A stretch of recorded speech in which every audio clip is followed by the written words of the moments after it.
हैं आप सब ध्रुव क्वालिफाइड जॉब चैनल में स्वागत है। ध्रुव क्वालिफाइड जॉब चैनल में आपको आज एक न्यू वैकेंसी के बारे में अपडेट दिया जाएगा। टाटा ऑटोकम सिस्टम लिमिटेड, जो कि टाटा ऑटोकम सिस्टम की तरफ से निकल कर आ चुकी है न्यू रिक्रूटमेंट।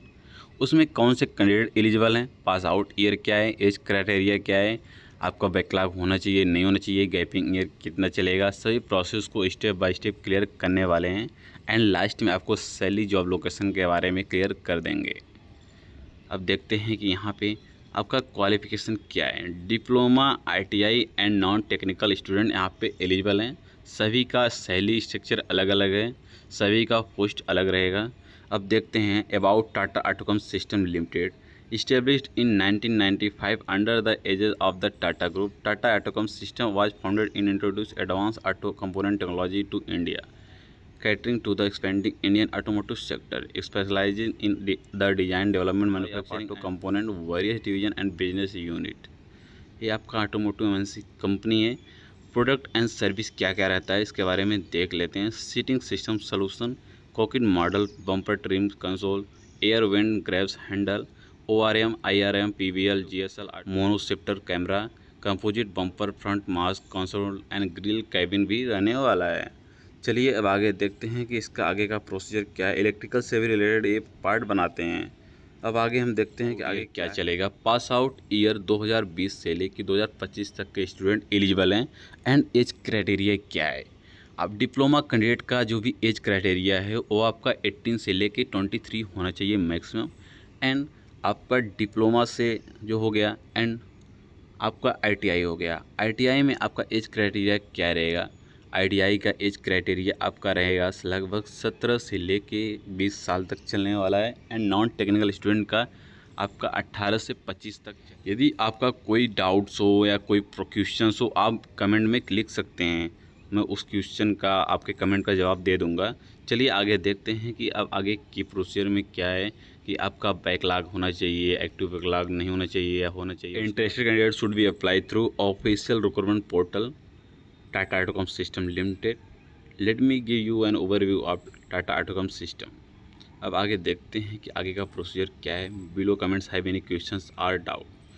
अब आगे देखते हैं कि 2 स्टेप्स है। एक है अपना selection process and education criteria, जो कि एजुकेशन क्राइटेरिया हो चुका है। एंड सिलेक्शन प्रोसेस के बारे में बताने वाले हैं। सिलेक्शन प्रोसेस के क्या क्या स्टेप्स हैं उसके बारे में देख लेते हैं। सिलेक्शन प्रोसेस का 7th स्टेप है। फर्स्ट है एप्लीकेशन, सेकंड है शॉर्ट लिस्टिंग, थर्ड है आपका टेस्ट, फोर्थ है आपका technical interview, fifth HR interview, आपका 6 रहेगा offer letter and joining process, 7th रहता है हर कंपनी का ओरिएंटेशन प्रोग्राम। देखते हैं एप्लीकेशन। किसी कंपनी का गूगल फॉर्म फिल करने से लेते हैं। फर्स्ट एप्लीकेशन, किसी भी फॉर्म को भरते समय सबसे पहले इंपॉर्टेंट ध्यान देना चाहिए वो क्या क्या डॉक्यूमेंट लग सकता है, जैसे कि अपडेट रिज्यूमे, पासपोर्ट साइज का फ़ोटो, आइडेंटिफिकेशन प्रूफ जैसे कि आधार कार्ड या pan card, and college leaving certificate, college certificate, 10, 12 diploma degree. And non technical student के लिए नॉन टेक्निकल डिग्री होनी चाहिए। अब आगे देखते हैं कि आगे का प्रोसीजर है कि आपका शॉर्ट लिस्टिंग किया जाएगा, उसके बाद एप्लीकेशन होगा, फिर आपका शॉर्ट लिस्टिंग प्रोसेस होगा, फिर आपका टेस्ट होगा। इस प्रोसेस को, स्टेप्स को फॉलो करती हैं। लेकिन कुछ कंपनियां डायरेक्ट बुला के वहाँ इंटरव्यू ले लेती हैं या गूगल पे ही आपको मीट पे ही इंटरव्यू ले लिया जाता है। चलिए अब आगे देखते हैं कि आगे का प्रोसीजर क्या है। टेस्ट रहेगा। टेस्ट में आपका हर कंपनी का अलग अलग क्वेश्चन पूछा जाता है। हर कंपनी का अलग अलग क्वेश्चन का टाइमिंग दिया जाता है कि अगर 100 क्वेश्चन है तो 80 मिनट, 100 क्वेश्चन है तो 90 मिनट दिया जाता है। ऐसे हर कंपनी का अलग अलग प्रोसीजर है, वो कंपनी के ऊपर डिपेंड करता है। उसके बाद रहता है आपका टेक्निकल इंटरव्यू में आपको जो जिस बैकग्राउंड से आप रहेंगे उसी बैकग्राउंड से क्वेश्चन पूछा जाएगा। HR इंटरव्यू में आप कंपनी के बारे में नॉर्मल ओवरव्यू पूछा जाएगा। उसके बाद रहता है offer letter and joining process. अब चलिए आगे देखते हैं कि आगे का प्रोसेस क्या है। कि फॉर्म के बारे में देख लेते हैं कि आपका सैलरी स्ट्रक्चर क्या रहेगा, जॉब लोकेशन क्या रहेगा, सही प्रोसेस को देख लेते हैं। ओसलू महाराष्ट्र रहने वाला है। यहाँ पे आपका क्वालिफिकेशन क्या है। 12th, ITI, any graduate, any diploma, any degree के कैंडिडेट यहाँ पे एलिजिबल हैं। 12th ITI वालों के लिए आपका 16,800 मिलने वाला है। और इसमें आपका बोनस भी रहेगा 1400। अब आपका 25 डेज़ का 800 बोनस आपका रहेगा 24 डेज़ का। डिप्लोमा के लिए डिप्लोमा सैलरी क्या रहेगा आपका 70,500 रहने वाला है। डिडक्शन क्या रहेगा, बस का 850 रहेगा और कैंटीन का 850। कॉन्टैक्ट नंबर क्या वो दे दिया गया है। आपको फैसिलिटी क्या रहेगा सब कुछ प्रोसेस बता दिया गया है। ट्रांसपोर्ट की रहेगा, कैंटीन रहेगा, ड्यूटी आवर्स 8 आवर का जॉब रहेगा, शिफ्ट रोटेशन रहेगा। नेम क्या है, डेट ऑफ बर्थ क्या है, मोबाइल नंबर क्या है, ईमेल आईडी क्या है, जेंडर क्या है, मेल फीमेल दोनों कैंडिडेट एलिजिबल हैं। अब हम आगे क्लिक करेंगे तो आगे का प्रोसीजर रहेगा कि एकेडमिक सर्टिफिकेट में आपका स्टार्टिंग ईयर क्या था कॉलेज का एंडिंग ईयर क्या है, परसेंटेज क्या है। आप नॉन टेक्निकल डिग्री वाले हैं तो नॉन टेक्निकल का डिग्री का एंडिंग कब हुआ, सभी प्रोसेस को स्टेप बाय स्टेप पूछा जाएगा।